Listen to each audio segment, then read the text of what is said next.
na mamumuno sa atin. Kapag natanggal po sa atin yan, wala na tayong kalayaan, wala na ang esensya natin bilang Pilipino natin. Natin lahat sa bansa yun. Yun po ang purpose ng aming here. Nakita natin, ito po ang lumabas sa evento ng aming mga kasamahan. Gusto nila, may spiritual revolution. May spiritual revolution, merong revolution liberal. Iba-iba issues na Pilipino, lahat yan tinatanggap natin ang natin gusto natin mapakinggan. Dalawa lang ang mahalaga, malaman ng Pilipino anong totoo, anong sitwasyon, hindi malaman ng lahat anong gusto ng Pilipino. You're under the Marcos administration. Basta kung power talaga na yun yung kahit anong election niya, yun yung kapangyarihan ng tao.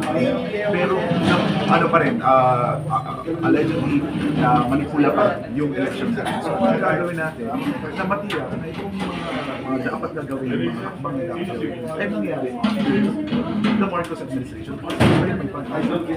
Yun o, itanong natin sa tao. Tanong natin sa tao. Sa ganitong sitwasyon, na sinasabi mo parang hopeless na under the Marcos administration. So what is the right thing to do? Let's ask our lawyers, let's ask our soldiers, let's ask the farmers, let's ask the youth. What should we do? What can we do? When do we do it? And who will do it? Ayun lahat. Sir, so I want you to ask. So tama sir, pinapapili mo ngayon ang tama. They should decide. I think the reason why we are all here is we've reached a crossroad. We went through the election and we don't believe in the credibility and the result. Pero tapos na. So where do we go from here?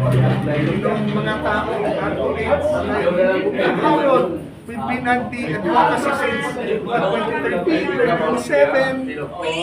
Hindi na po ang balbas ko. Kumusta ang kabataan ko sa advokasya. We're still fighting the same issues: corruption, pork barrel, electoral fraud, abuse of power. So where do we go from here? Yung general natin, nag-retire na, yung mga abogado natin, wala na ang buo. Mga kabataan natin, where do we go from here? So I think we're at that point right now na tanungin natin ano ang dapat gawin, ano nangyari, nasa tayo ngayon, ano ang dapat gawin, sino gawin, kailan gawin. So yan po, 10 years older than my friend, so I'm happy to see na, kami dalawa, sure marami pa dyan na susunod sa atin. I'm probably going for another, 2-3 presidential, 4 presidential elections, and then after that, another 5, 6, 7 presidential elections, and then the need us to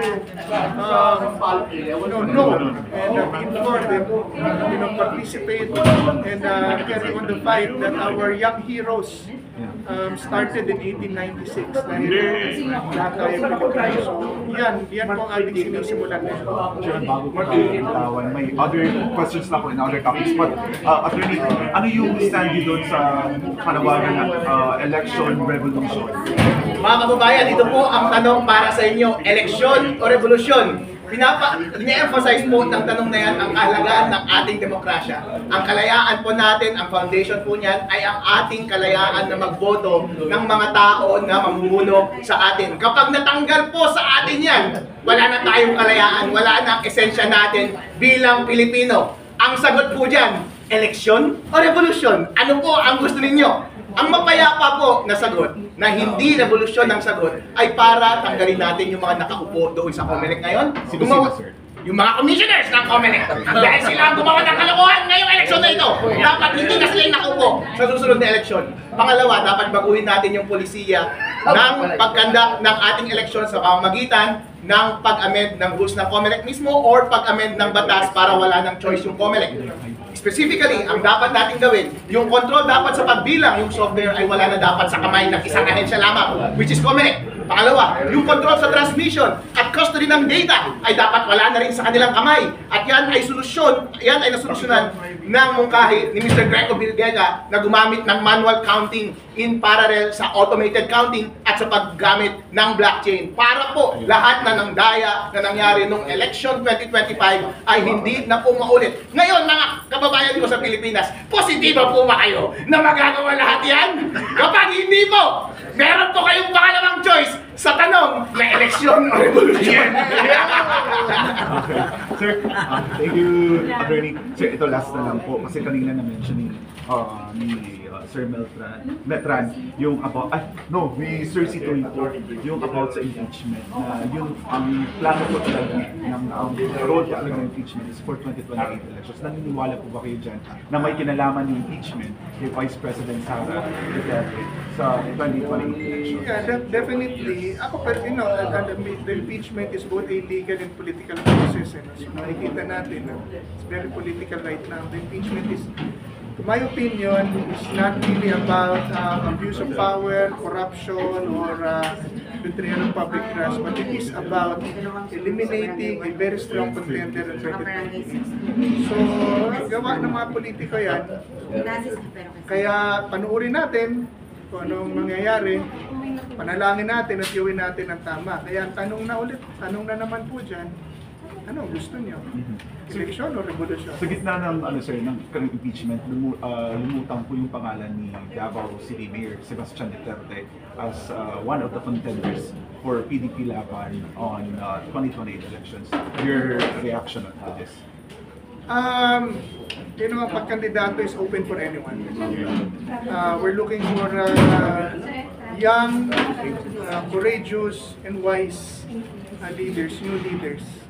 Pwedeng matanda pero bata ang puso at makabago pag-iisip. Bata, whatever. But bukas po yan para sa lahat. At in fact, ako po ay nananawagan sa magagaling na mga leaders at mga kabataan, mga tao, Pilipino mamahal sa bayan, tulad ni Atty. Harold Respicio, Sebastian Duterte, to come out and lead the nation to where it's supposed to be.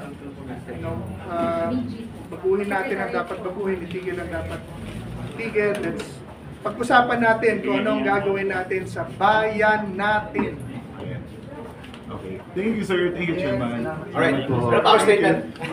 Mga kababayan, huwag niyo po kaming iiwan sa aming advokasiyang ito. Hindi po kami titigil hanggat masagot ang tanong natin, maayos na eleksyon o revolusyon. Hindi po namin kayo bibitawan. Magsasampo po kami ng mga criminal case laban sa ating mga komisyoner. Yun po ang gagawin natin.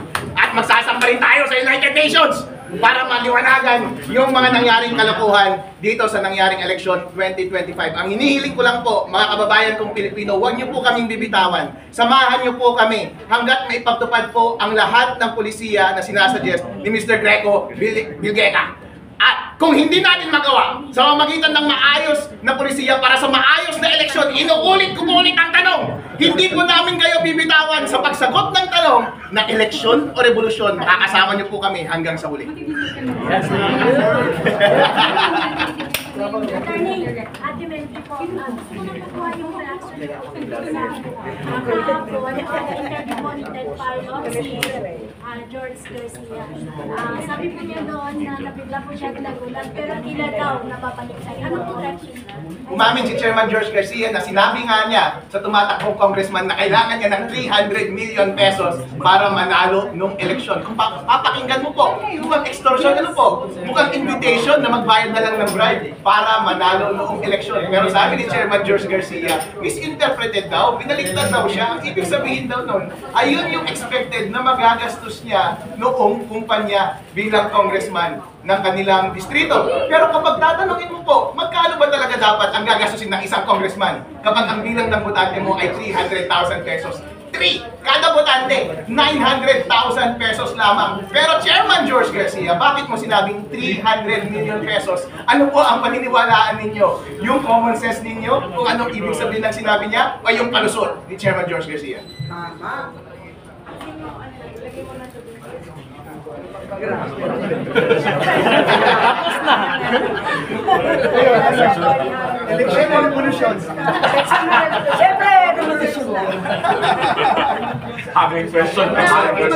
Uy, magaling kayong dalawa magsalita. Yes. Ang galing. Hatak Ang ko galing. yan, promise. Ang galing nyo. Charismatic kayo dalawa. Talagang dapat party list secretary. Binoto kong party list. Ang galing ng dalawa magsalita. Punta kayo bukas na lang. Magsasalita.